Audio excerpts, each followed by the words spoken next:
nung panahon ni Pangulong Duterte. Ang utos sa amin, i-positive nyo yan. Kahit negative, i-positive ninyo para masabing legit ang nangyaring pagpatay at lumaban sa enkwentro yan nung panahon ng administrasyon ni Pangulong Duterte. Kasama ako. Ha? At yan ay pinagsisisihan ko na sa nangyaring nagawa ko noon. Dahil yan ay utos ng mataas. Kaya nga ito ang hamon ko kila Balat Bay Maglutangan tayo ng bakaan. Magpakitasan tayo kung sino nagbabayad sa atin ng panahon ni Digong. Nang magkaalaman kung sino yung mga nagpadala ng pera sa atin at saan konektado ang mga taong yan. Kaya mga kababayan, ipanawagan natin sa Kongreso. Imbisigahan si Sara. I-impeach si Sara sa lalong madaling panahon. Hindi tayo uusad sa bansang ito kung mayroon mga politiko na kagaya ng mga Duterte na ganid sa kapangyarihan. I know, nang gigigil sa akin ng mga kampo ng mga Duterte ngayon. Wala akong pakialam sa inyo. Okay. Bago po tayo magratsyadahan ng ating live, meron kasi silang pinapalutang na testigo.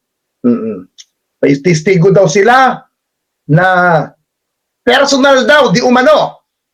Na nakita daw. Paano nakita niya? Na nagdodroga daw. Ayon yan sa mga defender na mga DDS na kupal. Oo. Ang sinasabi ng mga kupal na tanga, personal daw na saksihan ng mga mata nitong babaeng burikit na ito.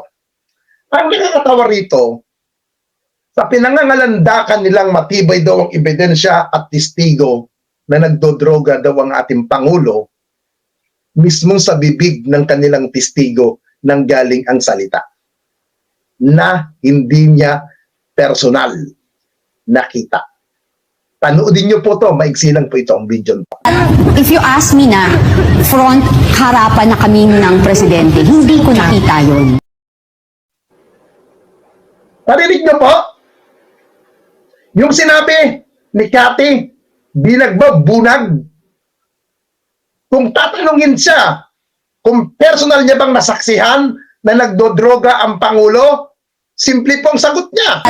If you ask me na front harapan na kami ng presidente, hindi ko nakita yun.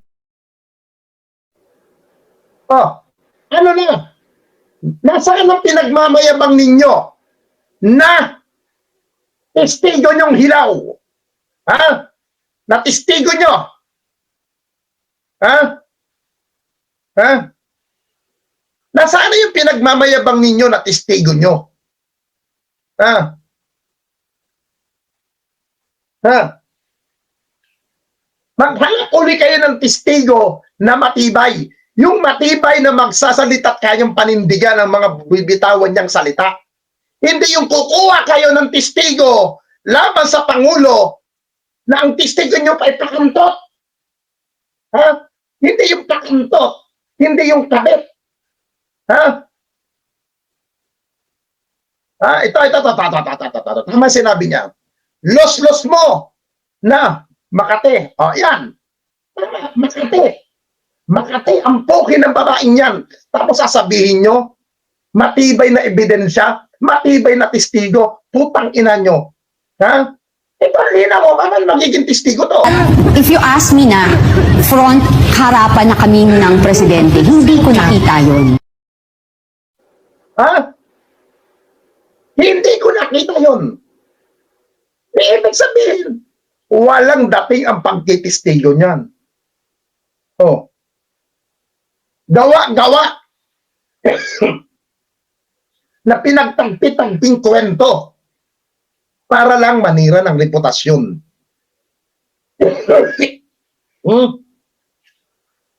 Para gawin nyo lang testigo't ulit. Ha? Ha?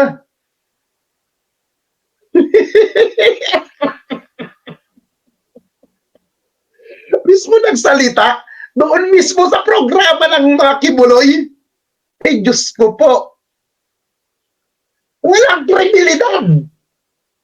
Ah, kahapon nga lang, sunog na kayo sa House Inquiry eh. Ha?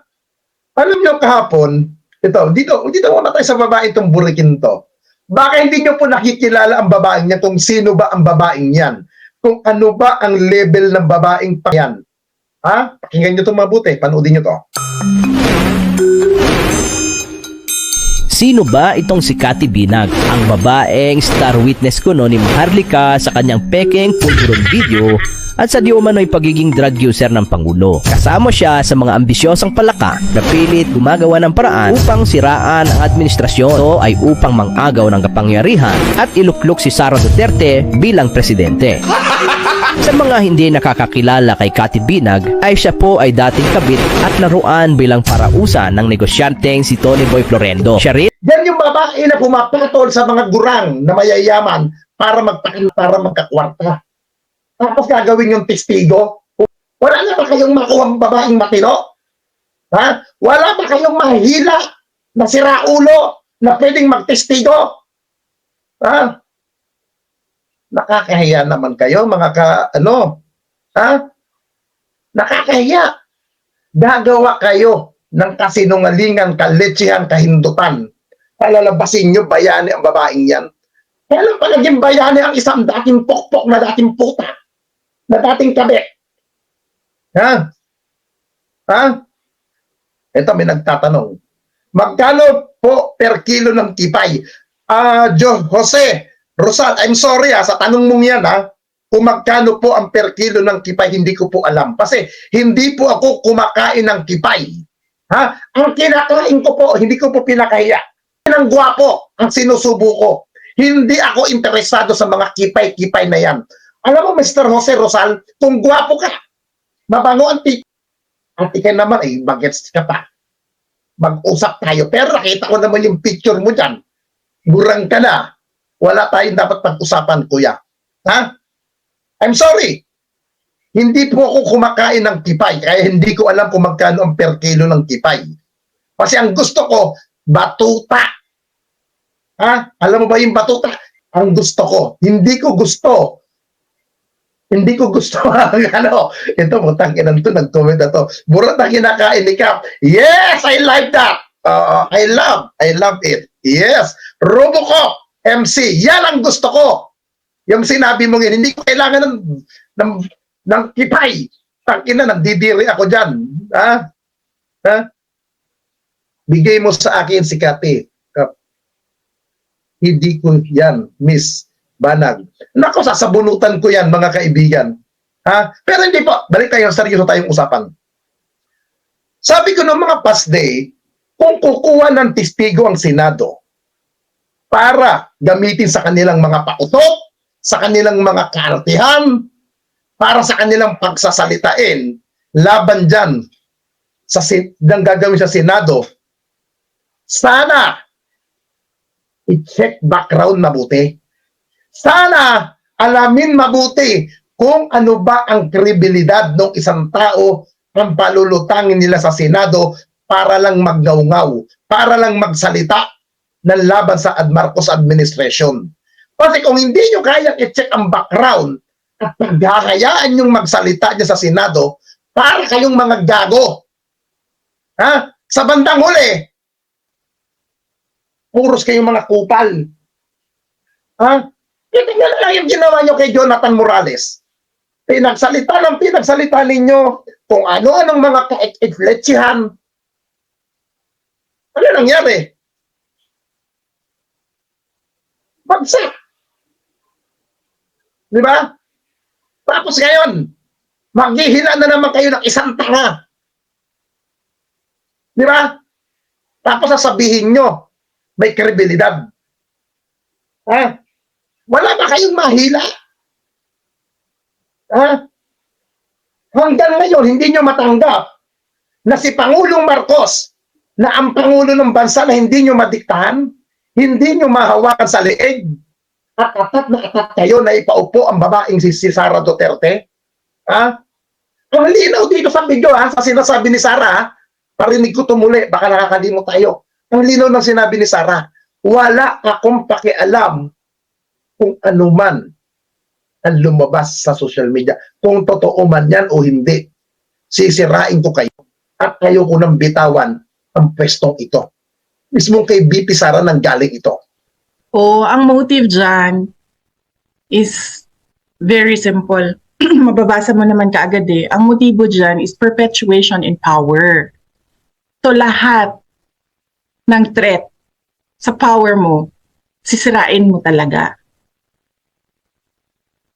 It's very obvious. Sa lahat ng naririnig mo, nakikita mo na ginagawa, ang motibo dyan is ayaw ko na bumaba sa akin na ito forever. Kaya sirain ko kayo lahat. Wala akong pakialam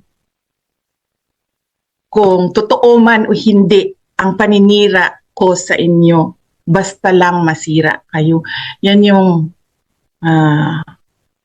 motibo dyan. It's all about politics. Everything is all about politics and power.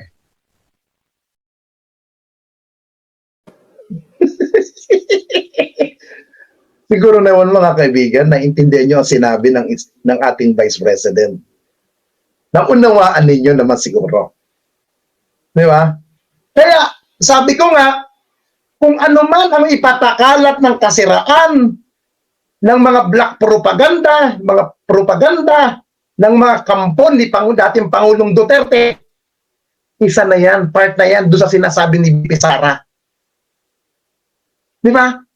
Kasama yan sa makahulugan na sinabi ni BP Sara. Di ba? Nang dahil sa kapangyarihan na tinatamasa na ipinagkaloob ng sambayan ng Pilipino, ayan, naging timawa na, ayaw nang bumitaw. Di ba? Kaya mga kababayan, ipanawagan natin sa Kongreso, imbisigahan si Sara. I-impeach si Sara sa lalong madaling panahon. Hindi tayo uusad sa bansang ito kung mayroon mga politiko na kagaya ng mga Duterte na ganid sa kapangyarihan.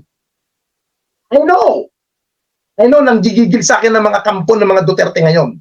Wala akong pakialam sa inyo. Ha? Wala akong pakialam sa inyo. Ha? I-explain ninyo yung mga sinigaw kahapon sa Kongreso. Ipaliwanag ninyo ng isa, one by one, na sangkot ang pamilya ng mga Duterte sa illegal na droga, na kayo ang protector ayon doon sa nangyaring house inquiry kahapon. Ha? Alam nyo kahapon, naglutangan ng mga troll kahapon sa Congress Committee kahapon. Nanunood ako, tinapo sa simulat, sa dulo, pinanood ko yung kahapon. Ha? Pinanood ko. Pinanood ko po yung buong video na yon. Tama yung nag-comment kahapon. Alam mo, daming nag-comment kahapon doon. Ang sabi niya nga nung isa, nung nag-comment, bukod tangi, imposibleng magsinungaling pa yung testigo kahapon na nagsasalita. Kasi ang kanyang hatol panghabang buhay na pagkakabilanggo, nasa bingid na kamatayan na siya, magsisinungaling pa ba yun? Ha? Pagkukuda pa ba yun? Gagawa pa ba ng kwento yun? Kung nasa alanganin ang buhay niya? May mga binanggit na personalidad doon na mga media pa. Kakilala ko pa personal. Hindi ko na lang makikiano sa problema na yan. Pero nakakahiya ang mga nangyari. Diba? Ako nga sinasabi ko sa inyo mga kababayan, isa ako sa mga Duterte vlogger nung panahon ni dating Pangulong Duterte na hindi nila maitatanggi na sinama nyo ako para mag-imbestiga sa anti-drug campaign ninyo. Ako lang ang vlogger na ipinasok ninyo para mag-imbestiga na tinatawag natin judicial killing. Ha? Na lahat ng mga maiimbestigahan namin ng panahon na yon ay igagawin namin, ipapositive namin sa drugs. Ha? Hindi niyo po mapaitatanggi yan. Ha? Hindi niyo po maitatanggi. Kasi kasama ako doon sa binuo ninyong drug investigation. May copy ako ng document na yun. At naka-record yun sa DILG. Hinahanap ko lang yung photos ng document. Papakita ko sa inyo. At ultimo mga meeting namin sa DILG, sa Kamkrame, nung panahon ni dating Chief PNP at ngayon Senator Ronald Bato de la Rosa. Ito, mga kaibigan. Yan. Hindi nyo, yan ang pangalan ko yan, oh. Permado po yan ng Assistant Secretary ng DILG. Oh, ayan, pangalan ko. Oh, yan. Oh. Anong taon to? Nandito yan.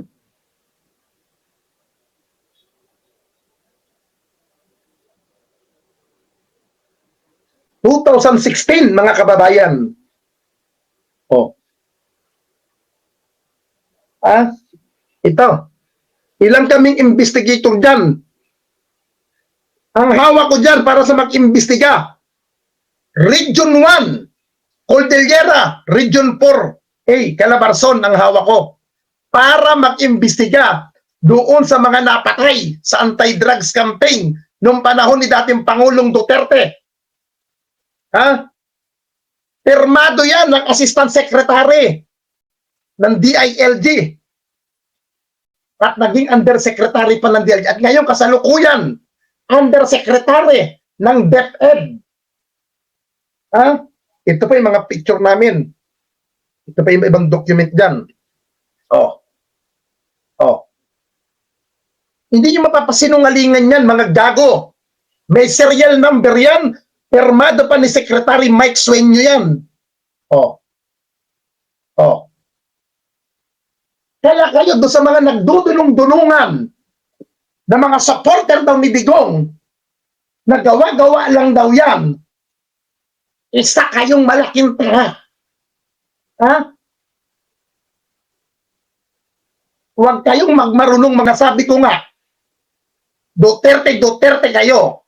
Pero wala kayong alam sa loob ng sirkulasyon ng panahon ni Digong. Puro kayong mga... Pero inyo mga kababayan, patay na yung tao na napatong sa anti-drugs ng panahon ni Pangulong Duterte. Ang utos sa amin, i-positive nyo yan.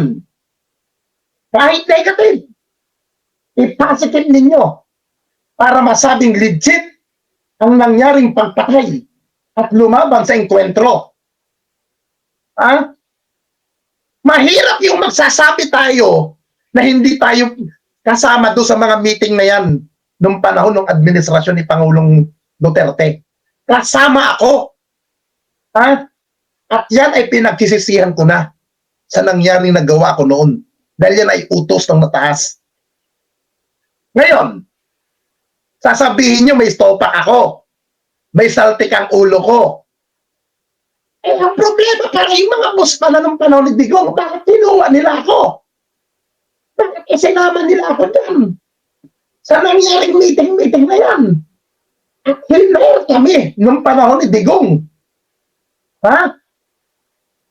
Kahit kasulok-sulukan ng Cordillera na bundok? Marijuana lang ang kaso nun, pinalabas, shabu na. Pinalabas namin shabu. Para lang mabigat ang kanyang kaso. Ganyan katindi ang pinagawa sa akin nung panahon ni dating Pangulong Duterte. Kaya, pigilan nyo ako. Sasabihin nyo, Duterte kayo? Magmamarining kayo? Lahat ng nakikita natin mga kababayan kay dating Pangulong Duterte, yung mga paawa effect na sinasabing magandang mga ginawa, lahat po yan, pa-PR yan ni dating Pangulong Duterte. Lahat yan para masabi siya'y maayos. Kalakip para mapagtakpan kung ano man illegal na ginagawa ng mga tauhan niya. Kaya Huwag tayong mag-ululan. Isang dating NBI agent. Dating NBI agent ito, kausap ko rin dati. Pagkaupo ni dating Pangulong Duterte, after 1 year, may tumawag sa akin, taga-NBI agent. Hindi ko na napapangalanan. Tol, kilala mo ba si Rihan Lau? Si Rihan Lau, kung kilala ko daw. Yung sangkot sa pharmacy? Ang sabi sa akin nun, Tol, kilala mo ba itong si Rihan Lau? Kahit sabi ko, kilala ko, sagot ko sa kanya, bakit wala nang problema dyan sa taong yan? Sino yan? Anong issue dyan? Ultimo maliliit na operator ng mga kasugalan. Pinakokolektahan. Narating ko yan mismo sa tao ni Digong. Hindi ko nilang inimensyon. Kayo nang maglikot ng isip. Nung pinarating ko yan. No, sino nagkwento sa'yo? Sir, si ganito po. Ganito ninyo. Tatawag sa'yo si Rihan Lau. Huwag mo nang paputukin sa social media. Huwag mo nang ikwento. Huwag mo nang i-vlog yan. Tapos i-check mo yung bank account mo. Kaya nga ito ang hamon ko kila Banat Bay Maglutangan tayo ng bank account. Magtakitasan tayo kung sino nagbabayad sa atin ng panahon ni Digong. Nang magkaalaman kung sino yung mga nagpadala ng pera sa atin at saan konektado ang mga taong yan. Kahit yung Sara Duterte. Willing ako magka-open ng mga Gcash nang magkaalaman kung sino nagbabayad sa atin. Kung sino ang mga nagpadala sa akin.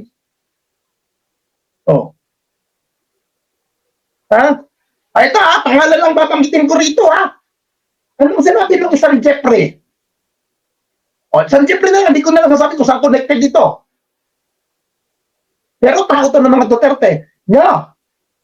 Every month, may matatanggap ka ganitong amount. Hindi ko na babanggitin. Saan ko ipapadala? Sabi ko, Sir, dito na lang sa Gcash. Nakarecord sa Gcash yan. Hindi nila may tatanggihan. Kaya huwag tayong mag-ululan. Huwag tayong magpaka-ululan. Alam niyo kung gusto natin ng hustisya, gusto natin ng katarungan, hayaan natin mabuksan ang usapin sa war on drugs si dating Pangulong Duterte. Hayaan natin malantad kung ano ang nasa likod dyan ng nangyaring patayan. Nang mabigyan ng hustisya yung mga taong napatay na hindi naman talaga nagbebenta ng droga, hindi naman talaga sangkot sa illegal drugs na pinag-initan lamang dahil magiging kalaban o baka may nalalaman. Yun ang pagtignan natin. Yun ang silipin natin. Yun ang tignan natin. Hindi yung nakakaawa si dating Pangulong Duterte. Hindi yun ang tignan natin dito. Ang point dito, gusto natin ang katarungan, gusto natin malaman natin ang katotohanan. Bakit galit na galit kayo? Pag kayo nagsasalita laban sa administrasyon kung ano-ano mga salitang paninira na wala naman kayong pinangahawakan ebidensya, ang lalakas ng loob ninyo. Pero pag may nagsalita laban kay dating Pangulong Duterte, sasabihin ninyo, wala, bayad ng administrasyon, baguhin nyo ang style ninyo. Hindi sasabihin ninyo, bayad, porque nagdedepensa sa Marcos administration, bayad. Hindi ba pwedeng sabihin na sumusuporta? Parating yung sinasabi, lahat ng defender ni Marcos, lahat ng sumusuporta sa gobyernong ito, bayad ang sinasabi ninyo. Wala na kayong ibang kumpas? Wala na kayong masabi na makabago? Wala na kayong maipiyot?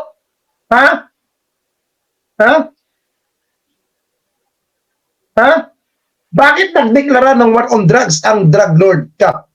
Para masulo. Para mapatay, mapatahimik, maipantabi ang mga katunggali sa negosyo na yan. Di ba? Para mapatahimik. lang simple. Ganun lang simple sa tanong mo. Ni Buloy, yan sa simple tanong mo yan. Bakit nagdeklara ng war on drugs? Para masabi na tahimik. At para masabi na galit sa war on sa drugs si dating Pangulong Duterte. Kaya ganyan ang declaration. Ha? Yung sinasabi niyo nung panahon ni dating Pangulong Duterte na wala kaming pondo, na wala kaming allowance, malaking katarantaduan. 2014, member ako ng MRRD or Mayor Rodrigo Roa Duterte National Executive Council. Every week may allowance ako mula Baguio to Metro Manila. Hindi nyo nila mapapasinungalingan yan dahil isa ako sa miyembro ng samahan na yan. Ha? Hindi pa tumatakbo si Digong na para kaming mga tanga noong mga panahon na yun. Sino ang umangat doon? Yung mga hindi nagpakahirap. Yung mga sip-sip. Ha? Kaya tigilan nyo ang mga kahibangan nyo. Ha?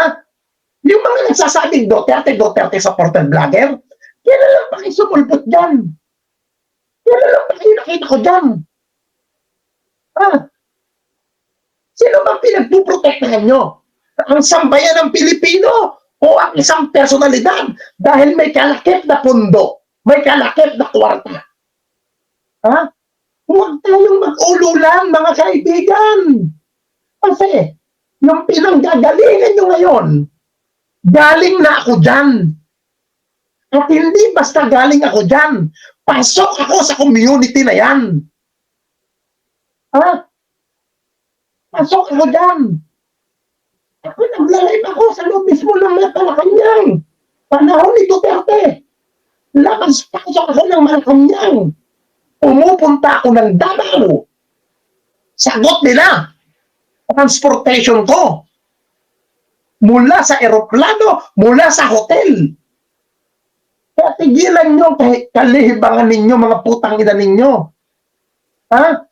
Kahit na sino maupong administrasyon sa bansang ito, alam nyo ka mga kababayan, yung sinasabi yung naghihirap tayo, mahal ang bilihin, bakit sa Pilipinas lang bang mahal?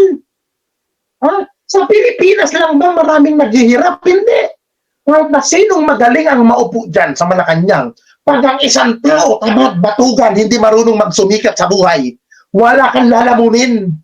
Hindi obligasyon ng mga pangulo na palamunin tayo araw-araw. Ha? Magsumikap tayo. Huwag tayong umasa sa gobyerno dahil ang gobyerno ang umaasa sa atin para sa mga buwis na binabayad natin. Huwag tayong magtakaulol. Masama yung magiging masyadong tanga. Masama yung magiging masyadong diehard, mga kababayan. Ha? Huwag ganun. Ang ina ninyo. Ha? Binigyan tayo ng pag-iisip ng Diyos. Meeting namin yan. Oh. Meeting namin yan, mga kababayan. Oh, ayan ako, may buhok pa ako dyan. Oh, 2016 yan.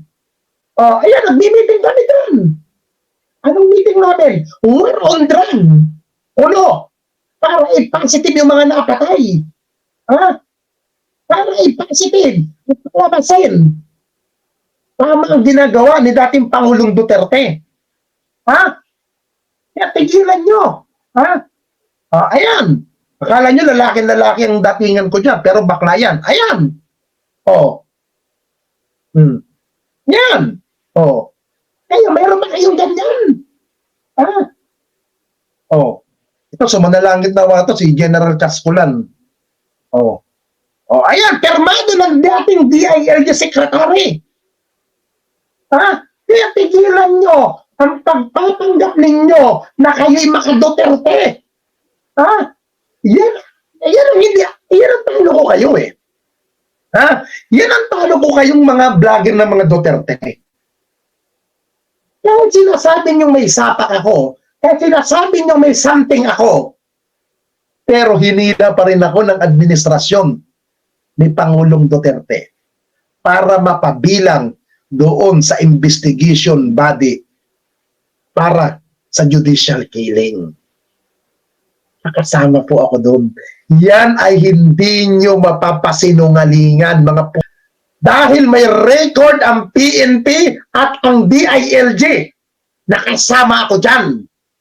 Saksi ako dyan. Dahil nagdudula ko aktual sa mga meeting na patawag na yun. Kayo, na mga DBS vlogger, na-experience nyo na ba yun? Hindi. Ha? Kasi wala kayong kwentang vlogger. Ha? Na mga DBS ko, no? Ha? Kaya tigilan nyo. Ha? Di ba lang yung mga nagbabanta-banta sa akin? Putang ina ninyo. Alam nyo mga gago, sa tagal ko, ng more than 20 years na as political vlogger, ang dami ko ng threat na natanggap. Ha? Ang dami ko nang natanggap ng mga ganyan eksena, pero ang tulong ng Diyos hindi nagtagumpay. Ha? Hindi nagtagumpay. Kasi ako naniniwala, mga kababayan, kahit ang tao gusto kang patayin, kahit gusto kang pagbantaan, pag ang Diyos hindi ka papahintulutan na mangyari sa iyo yan, hindi mangyayari mga banta. Ha? Kasi ako, kahit ako'y para sobas magsalita, magmura ako na magmura, naniniwala ako na ang Diyos ko ay buhay. Ang Diyos ko ay tagapagligtas. Ha? Dan ako naniniwala at hindi nawawala ang pananampalataya ko sa Diyos. Ha? Ako masaya na ako, may nalalamon ako. Nakakatulog ako ng maayos. Gabi, araw. Masarap ang tulog ko. Masarap. Kasi katuwiran ko. Kung ano man ang mangyari sa akin, walang problema. Walang problema. Ako may maiiwan na akong pera sa pamilya ko. Kasi naka-insurance ako. May death insurance ako. May burial insurance ako. May health insurance ako. Oh. Ako hindi ako takot. Kasi katuwiran ko. Diyos lang ang kinakatakutan ko sa buhay ko. Kung wala ang Diyos, paano ang buhay ko? Yan ang katuwiran ko sa buhay. Bahala si Batman kung mamatay. Kasi lahat tayo darating din eh. Ako nga nakita nyo na yung picture, di ba? Nakahanda na yung picture ko ng pamburol ko eh. Nakahanda na. Nakaano na yan, ang tabi na yung pamburol ko. Kaya, tigilan nyo mga kaibigan. Ha? Huwag tayong magpakaulol. Ha? Sasabihin nyo may kredibilidad ang babaeng po. Ha? Na si Kati-Kati na yan. Kalit yan. Ha? Huwag tayong mag-ulunan. Ha? Huwag tayong maglitchihan mga puki ng ina ninyo. Ha? Patunayan nyo na kayo pasok sa Duterte administration. Ha? Ha? Huwag kayong magpakaulol. Huwag tayong magpakano. Yeah, si Balat Bay. Ha? Dati anong pinagkasabi mo kay Kibuloy? Ha? Ano yung pinag kay Kibuloy dati? Tapapanoodin nyo. Naalala ko, sabi niya sino kayo? Naalala ko sa preaching niya yan Ako ang may-ari ng kalangitan at ng lupa. Ang Diyos Ama ang aking tatay. Naalala ko yan Ang kingdom ay akin. Di ba? Sino kayo ngayon? Gamitin mo ngayon yan, Brad. Yan ang inaantay ko Ayun na, si Balat Bay Si Balat Bay kupal ng panot na ayaw lumantad ng pagiging bakla niya. Kinakahiya niya ang pagiging bayot niya. Ha? Hoy! Atensyon sa mga Duterte vlogger supporter. Dahil kayo tangat bobo. Ha? Ha? Sasabihin nyo. Ito na naman nakakatawag kay Balat Bay Kung ano-anong pinagsasabi mo. Di ba? Kaya hindi mo matanggap. Ito ba, tanong ko nga sa inyo, sa kampo ng Kibuloy, may kausap na kanong sa araw, dalawang vlogger. Mukhang may problema kayo sa kampo nyo ninyo. Dahil yung allowance ninyo, yung pagsahod sa inyo, naiipit. Oh, naiipit yung pasahod sa inyo. Ha? Bakit naiipit yung pasahod sa inyo ni Kibuloy? Para i-depensa yan. Dahil na-press ba ang pera? Ha? Na-press stress na ba?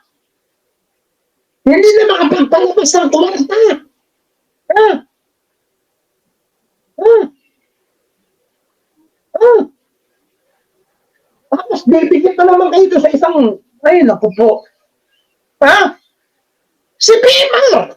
Kita nyo nga si Pisna, pati si Gigi Barra ang nag-aaway ng dalawang tangat bobo. Ha?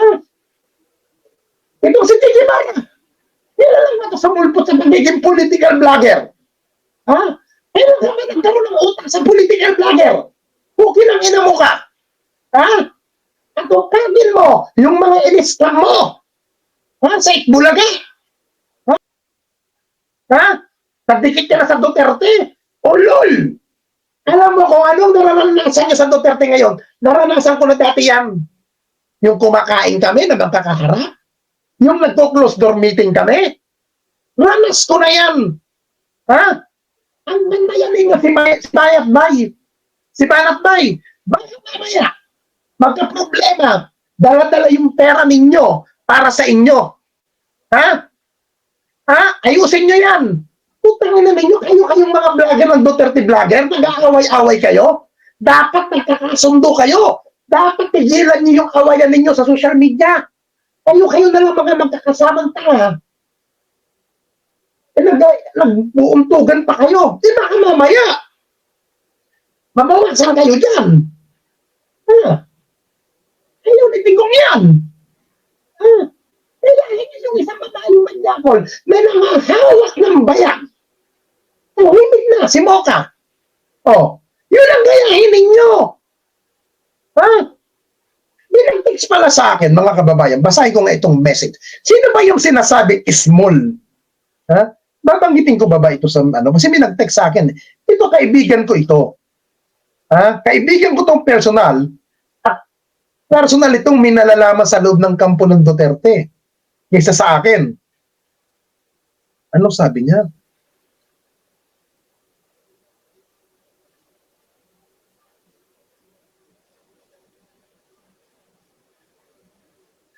Ito. Si small na kababata at bataan ni Pulong, hehehe, ilang beses siyang nabanggit sa video. Tigilan nyo. Alam niyo, yung mga vlogger ng mga Duterte, hanggang pagbabalang naman kayo eh. Hindi naman kayo pasok sa loob. Nakausap nyo lang yung mga dikit dating Pangulong Duterte. Alam niyo, mga kupal, mas ipipriority ng mga Duterte yung kanilang sarili. Ha? Yung kanilang depensa sa sarili kasi sa inyong mga vlogger na mga mukhang tanga. Ha? Hindi kayo ang prioridad. Ha? Panakit-butasan kayo sa social media, mga gonggong. Ha? Ha? Huwag kayong galing na ako dyan. Ha? Galing na ako dyan. Kaya tigilan nyo ang kahindutan ninyo. Tigilan ninyo yung masyado kayong mapiling. Ha? Tandaan ninyo, hindi tayo artista, hindi tayo broadcaster. Tayo yung mga chismosong vlogger. Ha? Eh ako talo ko pa kayo. Ako may rekta kong number ni Vice President Sara. May rekta kong number ni Bongo. May rekta kong number ako ni dating Pangulong Duterte. Yung mga BBS, meron ba? Ang meron lang naman yan, si Byron lang naman, kayo wala eh. Oh. Hindi ba nakakaya? Nagpapanggap kayong mga Duterte, pero hindi kayo rekta sa taas. Ha? Puro kayo amoyong, puro kayo mga kupal. Ha? Ha? Puro kayo mga leche. Kasi nga mga tanga kayo. Ha? Puro kayo mga gago. Kap, anong masasabi nyo sa posibleng pagtakbo ng dalawang tulpo sa Senado, sina Erwin at Ben? Wala. Wala. Bakit? Pilipino sila eh. Karapatan nila. Hindi ka. Christian Paul Ripalda. Karapatan mong tumakbo sa kahit anong posisyon. Dahil Pilipino ka eh. Born citizen ka sa Pilipinas, marunong kang magsulat, marunong ka magbasa. Yun lang naman ang batas, di ba? Una, marunong magbasa. Pangalawa, marunong magsulat. Para pumasok sa larangan ng politika. Yan ang batas. Ngayon, may kapasidad yung dalawa, magkapatid. Kaya nila, nakikita ko, kaya nilang magsilbi sa bayan. May kakayahan silang tumulong sa bayan. Wala masimaron. Pag sila tumakbo, ibuboto ko. Bakit? May magagawa sila eh. Ibuboto ko. Bakit hindi ko ibuboto? Isa naman ang iboto ko dyan, yung mga politiko pabalik-balik na walang magagawa. Oh. Yun ang sagot ko sa'yo. Christian Paul, Ripalda, basta ang tao, pure Pilipino, may kakayahan. Ito. Ito dito nakakato. Tatakbo daw si Pili Salvador. Yan ang isang katangahan. Yan ang malaking kahibangan, mga kababayan. Pag binoto nyo yan at nanalo pa yan, Diyos ko po, wala lang pagkasang bansang Pilipinas. Ano alam na ni Philip Salvador? Kumasa ng baril? Marunong din akong kumasa ng baril. Action? Ha? Anong alam yan? Ito yung may Robin Padilla na sa Senado. May nagagawa ba yung mama? Wala! Mas magdadagdag pa kayo ng action star. Kung si Lito Lapid nga wala rin nagawa. Diyos ko naman po, maawa naman tayo sa bansang Pilipinas. Bigyan natin ng pagkakataon yung mga tao na may kakayahan na totoong magsiservisyo na magmamalasakit sa bansa. Hindi yung porke sikat. Hindi porke kilalang artista magaling humawak ng baril. Magaling makipagsuntukan. Iboboto na putang ina. Lalo na ito. Nilirebil kami. Diyos ko po. Diyos ko. Anong nangyayari sa bansang Pilipinas? Magigiling-giling tayo. Sayaw, baby, sayaw. Ay, Diyos ko po. Ang ina naman. Kung yan ang tatakbong senador, putang ina mga kababayan, ako na lang ang papasok sa larangan ng Senado. Kung pwede palang circus pa natin sa Senado, ako, ang pipresenta ako. Ako, ang tatakbong senador. Kung kinakailangan, ako tatakbo ako senador. Ang una kong batas sa mga kababayan, baka ako naging senador ng Republika ng Pilipinas, alam niyo kung anong batas ang gagawin ko? Maging libre ang pagtupa sa bansang Pilipinas. Again, happy Saturday sa inyong lahat. Magandang umaga. Palagi nating tandaan, mahalin natin ang bansang Pilipinas. Ha, mga kababayan? Mahalin natin ang bansang Pilipinas at higit sa lahat, pagkagising, magdasal tayo, ipanalangin natin ang mga taong namumuno sa atin. Ipagdasal natin ang ating Pangulong Ferdinand Romualdez Marcos. Ipagdasal natin ang mga kanyang mga kasama na maging makadiyos ang kanilang mga gagawin, plataforma di gobyerno, at lagi silang bigyan ng karunungan, wisdom, at higit sa lahat, bigyan ng kalakasan ng ating Pangulo. Yun ang ipagdasal natin, mga kababayan. Ipagdasal natin ang ating Pangulo, mga kababayan. Kasi, sa munting dasal natin, sa munting panalangin natin, pag tayo nagsama-sama nananalangin sa Diyos, magkakaisa tayo. Dinidinggin tayo ng Diyos. Ha? Ako po hindi perfectong tao. Makasalanan din akong tao. Pero naniniwala ako sa Diyos na buhay. Ipagdasal po natin ang ating bansa. Malaki pong bagay po yan. Again, mabuhay pong bansa. Maraming salamat po sa inyong lahat na nanonood. Mabuhay po kayo. Maraming salamat. Again, mag-ingat po tayo. Happy weekend! Talagang si Kuya Nino ang isa sa mga reliable source pagdating po sa mga Duterte. Bakit? Kasi nga, sabi nga ni Kuya Nino, pasok siya doon at meron pong mga papeles. Ayan o, pina-flash ko po sa ating screen. O, may mga papeles po at mga may picture ng meeting nila kasama ang mga ilang tauhan ng gobyerno ni Digong noon. Nandiyan yung mga papeles ni Nino Barsaga, katibayan talaga yan. Na etong si Kuya Nino ay merong partisipasyon na talagang isa siya sa mga nag-imbestiga diyan sa war on drugs na kung saan ay nako syempre bias ang kanilang naging investigasyon at pinalabas na mga drugista talaga lahat ang natukhang kahit po na ang ilan sa mga ito ay mga inosente. Nako, 'di ba? Kaya nga baka may puwedeng, sa mga taga-Kongreso baka po puwede ninyong, maisama si Nino Barsaga sa inyong, investigasyon at makapagbigay ito ng mga impormasyon, sa ginagawa nitong si Digong na pagmamanipula sa mga vloggers, pagmamanipula sa mga report, sa mga investigasyon ng DILG at sa mga pati na rin sa mga bayarang, vloggers noon ni Digong na naglalabas ng mga fake news, 'di ba? Ayan ang ano, alam niyo sa totoo lang nung, kinuwento sa'kin ni Kuya Nino Barsaga yung lahat ng 'yan, nung, unang, nagkausap kami patungkol diyan ko na ano, diyan ko talaga na-realize, naku, pinakamalaki talagang, budol sa kasaysayan ng mga Pilipino at ng Pilipinas.